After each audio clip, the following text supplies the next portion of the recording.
Thank you.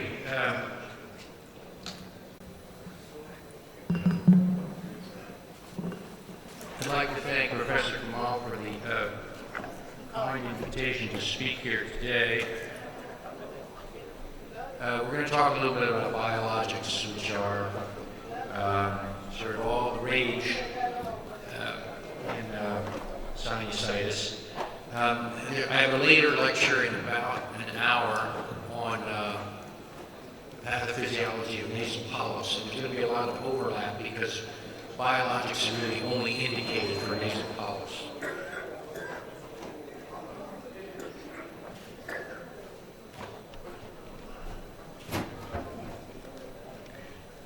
I have relationships with just about all the biologic companies, but I won't be picking a winner here today, so none of that's really relevant. Now, the treatment for chronic rhinosinusitis for the last 30 years has been antibiotics, corticosteroids, and sinus surgery for failures. Now we have these biologics. They're very powerful, they're very expensive, they're target specific. They're kind of the beginning of personalized medicine for sinusitis. So who's going to get them and how will they work? Well, what is a biologic? It's manufactured in a living system, such as a microorganism. The drug is typically made in a laboratory through chemical synthesis. Typically, they're monoclonal antibodies, and what they block is type 2 inflammation. And we'll talk a little bit about that, type 2 endotypes. And this lecture, the one in about an hour, and also on, if you're very interested, there's an in-depth lecture on Saturday about the basic science of this. Now, CRS is a broad syndrome. It's not a disease. There are different types of inflammation. Which type of sinusitis will respond to biologics? So we have to understand a little bit about the basic science. Now, for years, we used to argue about what was important. What are the causes of sinusitis? And there are biofilms, superantigens, fungi, host genetic factors. Well, nobody's worrying about that anymore because it didn't lead anywhere. So our understanding now is that there's a number of these factors, some active in one patient, some active in another. They interact over the course of for many years. And in patients, usually in the 4th to 5th decade, the barrier, the lining of the nose is penetrated, there's a chronic inflammatory reaction which is instituted, and that leads to sinusitis. Now, because these factors are different in individual patients, the end result here is different. Different types of mechanisms are invoked in patients. So there are a number of these mechanisms that are jump-started and are self-perpetuating. And it relates to this upstream, but we don't really, figuring this out is complex. So we just focus on what's the end result. What are the different types of inflammation? That's where the interest is now. Well, you can divide it in a lot of different ways, but there's been research about how immune responses occur across the lines of the nose, the skin, the lungs, everywhere. And the basic understanding is there's 3 types of inflammatory reactions. Type 1, 2, and 3. Type 1 are against viruses. Type 2 are against parasites. Type 3 against extracellular bacteria and fungi. But the key one is type 2, because that's what the biologics are geared for, and this is typical eosinophilic inflammation. They each have a particular cytokine profile, and in regard to biologics, they're generally attacking these 3 cytokines. They're key for type 2 inflammation. So if there are 3 types of processes that occur, that means that how many endotypes are there? Well, if you look at the possibilities just by mathematics, there's either pure type 1, type 2, type 3, and all the mixtures, and then there's about 10% that we can't categorize. But that's a worry about that for another day. So all types of sinusitis you can break down into this group. And the important thing is that for nasal polyps, the majority of them, 87% here in Chicago, almost 90% have type 2 inflammation. So any of these with type 2 inflammation will be candidates for biologics. And these numbers vary across the world, and we'll talk more about that later. But the importance of type 2 inflammation is a higher rate of polyp formation. So polyps and type 2 kind of go together. It's related to asthma, eosinophilia. And the most important thing, it's associated with treatment failure, patients having persistent problems. This is from the EPOS 2012 diagram. The barrier is penetrated. It sets in motion, for reasons we really don't understand, this type 2 inflammation in some patients. And what you get is you get areas of plasma cells generating immunoglobulins that are directed against what's outside here, the bacteria, the fungi that are outside here, and as well as these innate effector cells, mast cells, eosinophils, neutrophils. They're armed with these antibodies, and then when they encounter the antigen, they degranulate and they cause the inflammation and the symptoms are associated with it. Now this is the one coming out in the 2020 EPOS. So there's a little more detail here. And one of the most important things about the detail is that these type 2 cytokines here, IL-13, are very important in causing some of the downstream tissue changes, particularly formation of polyps in the tissue. So just to expand on as host environmental factors interact, barriers penetrated, you get a particular endotype. That determines the changes in the tissue, the remodeling changes you will see. And in type 2 inflammation, polyp formation is one of the key remodeling changes, and polyps are really fibrin. They're collections of fibrin. They're kind of like a blood clot in the tissue. And we'll talk more about that in a later lecture, a little later today. But the barrier failure, the failure of the lining, the failure of the protection mechanisms to keep out antigens is one of the other aspects of type 2 inflammation caused by IL-13. So polyps here, these are bags of fibrin. And one of the other things is this barrier failure. The lining in type 2 inflammation becomes abnormal, becomes these areas of hypertrophy and these areas where the lining is denuded.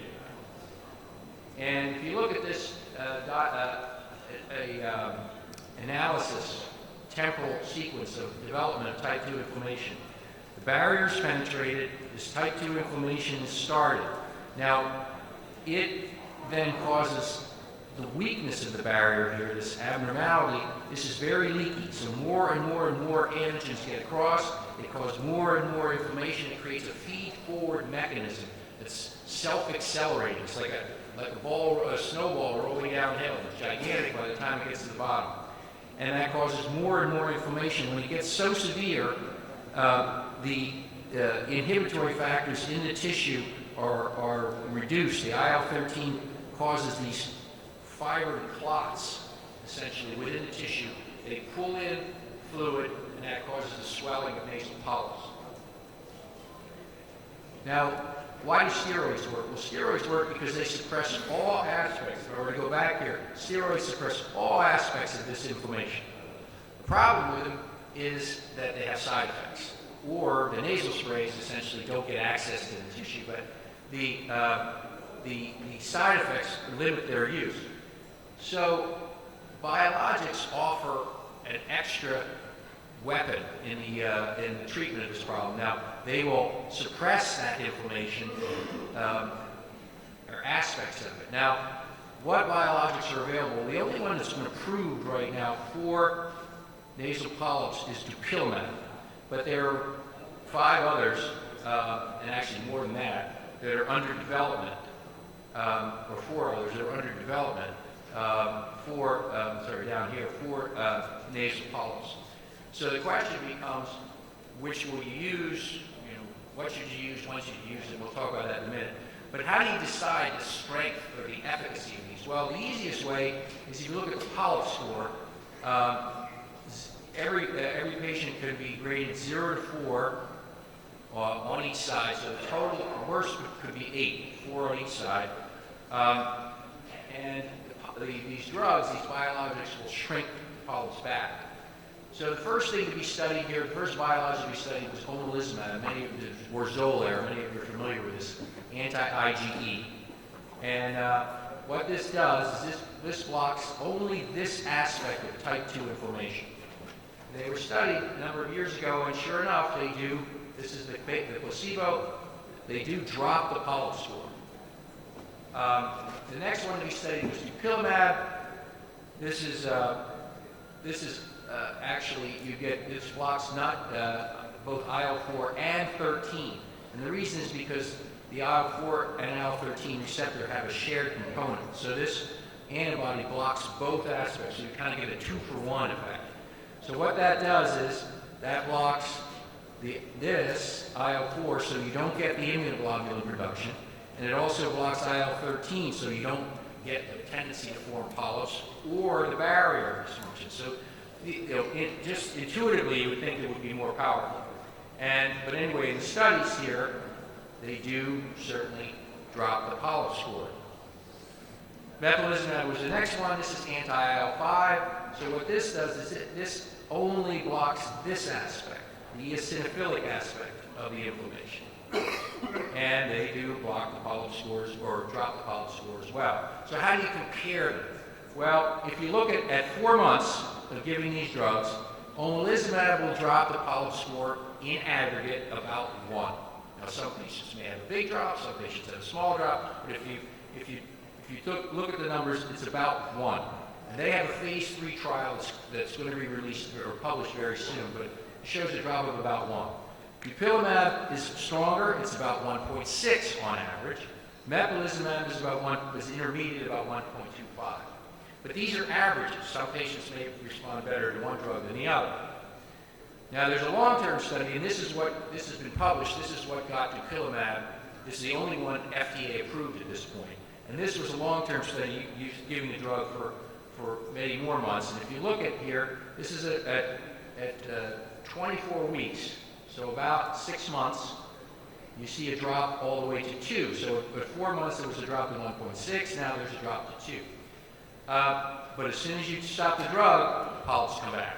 So as far as we know, you have to give the drug long term. Now here, this is if you give it for a full year, it starts to level off. So the polyps don't completely go away. If somebody has a polyp score of 6, they'll go to a polyp score of about 4. Maybe 3 if you continue to give it. But dupilumab was FDA approved, and we've just started really using it on a regular basis. So what are the unanswered questions? Can you use this instead of surgery? You get a patient with polyps, can you give them this drug? Or should you use it post-op? In other words, the patient has already failed 3 or 4 surgeries, you give it. We have used it mostly post-op. We have not used it as an alternative to surgery. And the reason it was just as I gave you. It will shrink after a year. The best drug we have will drop the polyp score about 2. We've taken the philosophy that in these really recurrent patients, you take them to the polyp score of 0 with surgery, and then you use the drug as a preventative. And I'll show you a couple of patients where we've used the drug here. We've used some of these drugs. Now this person failed omalizumab and failed surgery. This is about 6 months after an operation here.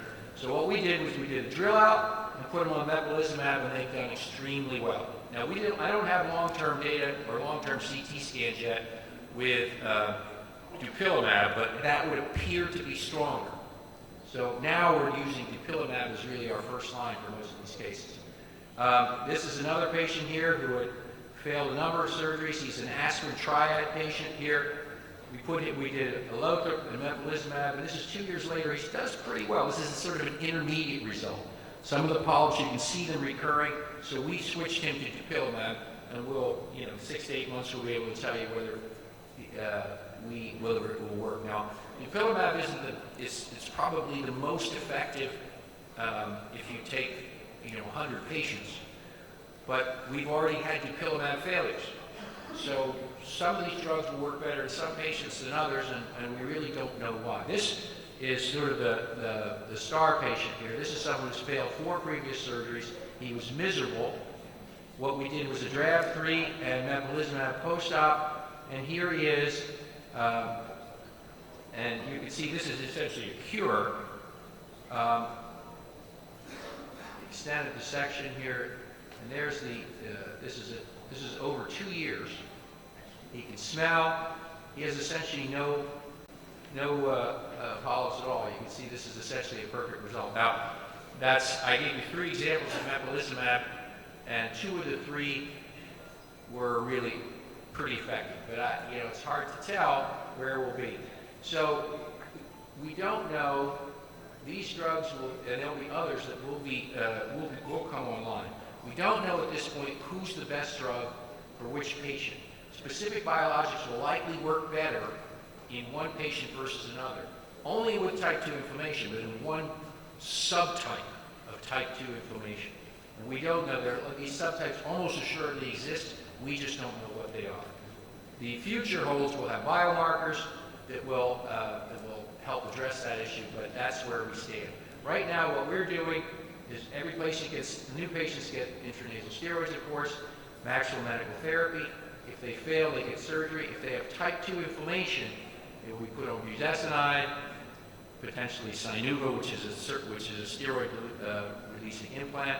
If they continue to struggle, they'll get a drill out, a draft 3, and if they have polyps, and we can get it approved by the insurance company, they would be put on a biologic.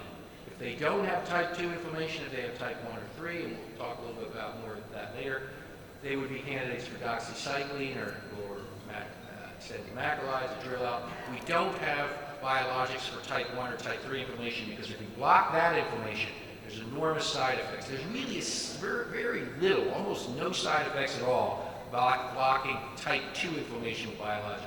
Type 1 and 3 would have enormous side effects. And ultimately, we will be able, hopefully, with nasal mucus, to be able to tell you whether the person has type 1 or type 2 inflammation or type 3 inflammation, and be able to tailor therapy so we can eliminate that maximal medical therapy step, or at least be able to tune it up and use it more appropriately